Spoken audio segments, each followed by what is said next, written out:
Baby, your girl creates magic. Okay? Liver mush, liver scrapple, liver pudding.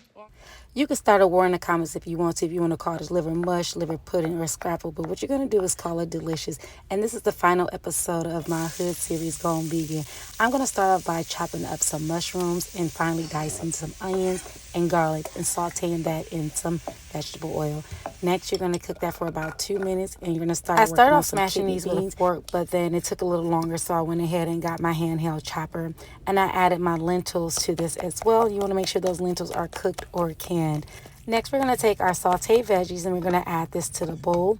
And then we're going to go ahead and get in our seasonings. We're going to add in some salt, some pepper, some garlic powder, onion powder, sage, crushed red pepper.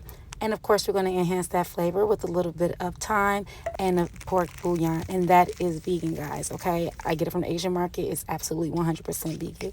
We're going to add in a little bit of vegan Worcestershire sauce, liquid smoke. And for our binder, we're going to use some Vital Wheat gluten flour, which is going to add the toughness to it.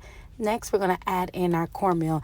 Now, the amount of cornmeal you add is dependent if you're making scrapple, liver mush, or pudding. They both have different amounts of cornmeal and flour to it, but I'm going to give you the measurements in this recipe for liver mush.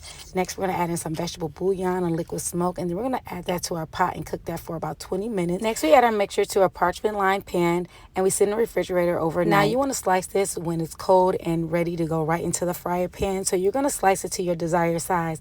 I did some thick and I did some thin because I wanted to see which way we'll like it best, because when I did eat liver mush, I like mine medium. Next, I fried that up crispy and I served it with some vegan eggs and some yellow grits because I don't have any processed grits, and I put some slice of white bread with some mustard and a little bit of mayo on the side. And when I tell you, baby, don't ever in your life say, hey, Chef Joy don't make plant-based meats from scratch. I done did it here first. You ain't never seen it before, and let me know when you try this recipe out. Anything else you want me to make, let me know in the comments below. Ciao.